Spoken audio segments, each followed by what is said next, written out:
قربانی کا جانور ذبح کرنے سے پہلے 5 گناہوں سے توبہ ضروری ہے، 5 گناہوں سے توبہ لازم ہے۔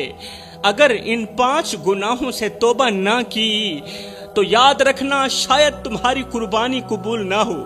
میرا اللہ فرماتا ہے مجھے تمہارے گوشت کی ضرورت نہیں، اے میرے بندو مجھے تمہارے خون کی حاجت نہیں، ارے مجھے تو وہ دل چاہیے جو صاف ہو، وہ نیت چاہیے جس میں کھوٹ نہ ہو۔ اگر دل گناہوں سے سیاہ ہو تو قربانی کا خون اللہ کے ہاں صرف لال رنگ کا دھبا ہو سکتا ہے، قبولیت کی سند نہیں ہو سکتی۔ قربانی وہی قبول ہوتی ہے جس کے پیچھے توبہ کے آنسو ہوں، ندامت کی آگ ہو اور دل میں اللہ کی رضا کی چنگاری ہو، قربانی تو وہی قبول ہو سکتی ہے۔ تم سجدے کرو، قربانی کرو، عبادتوں کے پہاڑ بنا دو، مگر اگر دل میں یہ 5 گناہ بستے ہیں تو اللہ فرماتا ہے لے جا اپنی عبادت، لے جا اپنی نمازیں، لے جا اپنی قربانیاں، مجھے اس ناپاک نیت کی کوئی ضرورت نہیں جس میں کھوٹ ہی کھوٹ ہو۔ میرے رسول کریم صلی اللہ علیہ وآلہ وسلم نے فرمایا قربانی کا خون زمین پر گرنے سے پہلے اللہ کے ہاں قبول ہو جاتا ہے۔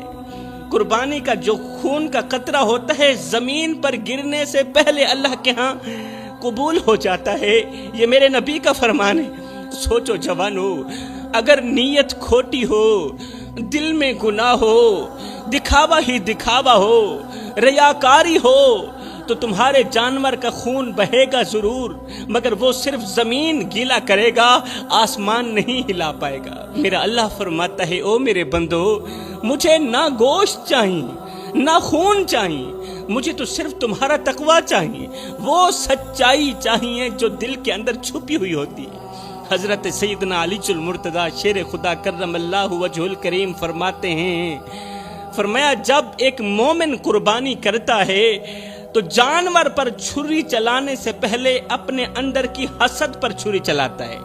جب ایک مومن قربانی کرتا ہے جانور پر چھری چلانے سے پہلے اپنے اندر کی میں پر چھری چلاتا ہے، اپنے اندر کی ریاکاری پر چھری چلاتا ہے، اپنے اندر کے تکبر پر چھری چلاتا ہے۔ جانور کی گردن پر چھری رکھنے کا نام اصل قربانی نہیں ہے۔ اصل قربانی تو یہ ہے کہ انسان اپنے نفس پر چھری رکھ کر اللہ اکبر کہتے ہوئے پہلے اپنے نفس کو مارے، پہلے اپنی مائیں کو مارے، پہلے اپنے تکبر کو مارے، پھر جا کر قربانی کرے۔ یہ ہے قربانی کا مزہ، یہ ہے اصل قربانی۔ ورنہ جس نے بس جانور ہی خریدا، دکھاوے کی نیت سے جانور پر چھری چلائی اور سوشل میڈیا پر فخریہ ہیش ٹیگ لگا کر کہا الحمدللہ قربانی مکمل ہوئی، نہیں میرے بھائی، قربانی تو ان کی مکمل ہوتی ہے جن کا دل خشیت الہی میں روتا ہے۔ ارے قربانی تو ان کی قبول ہوتی ہے جو دن رات روتے ہیں، جو رو کر کہتے ہیں اللہ یہ قربانی تیری رضا کے لیے، ہماری نمائش کے لیے نہیں ہے۔ ورنہ جو لوگ نمائش کے لیے قربانی کرتے ہیں، صرف سوشل میڈیا پر ویڈیو اپلوڈ کرنے کے لیے قربانی کرتے ہیں، فیس بک ٹک ٹاک پر فوٹو اپلوڈ کرنے کے لیے جو لوگ قربانیاں کرتے ہیں، ایسے لوگوں کو تو شیطان بھی دیکھ کر ہنستا ہے اور کہتا ہے شاباش تم نے صرف میرے لیے قربانی کی ہے، اللہ کے لیے قربانی نہیں کی، شاباش تم نے مجھے خوش کر دیا۔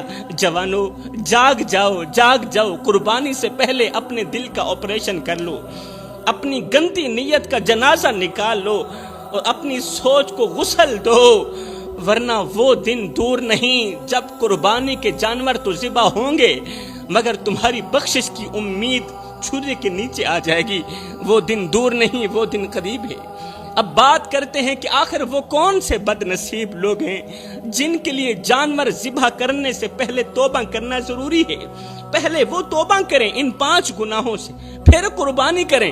اگر وہ ان 5 گناہوں سے پہلے توبہ نہیں کرتے تو ان کی قربانی قبول نہیں ہوگی۔ اب بات کرتے ہیں آخر وہ کون سے 5 لوگ ہیں جن کے لیے قربانی سے پہلے توبہ کرنا ضروری ہے۔ فرمایا نمبر 1 وہ شخص جو زنا میں مبتلا ہو جائے، جو زنا میں مبتلا رہتا ہے، جو بے حیائی میں مبتلا رہتا ہے اور توبہ بھی نہیں کرتا، ایسے شخص کی قربانی آسمان تک دیکھنا تو کیا بلکہ زمین پر ہی دم توڑ دیتی ہے۔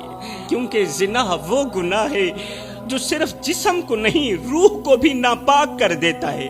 یہ وہ گندگی ہے جو انسان کے ایمان کو چیر کر رکھ دیتی ہے اور اللہ کی رحمت کے دروازے ہمیشہ کے لیے بند کر دیتی ہے۔ اللہ فرماتا ہے او میرے بندے، تو پہلے اپنی گندی نیت کا گلا کاٹ، پھر جانور کی گردن کاٹنے کی بات کرنا۔ پہلے اپنی گندی نیت کا گلا کاٹ، پہلے اپنے اندر کی حسد کا گلا کاٹ، پھر جانور کی گردن کاٹنے کی بات کرنا۔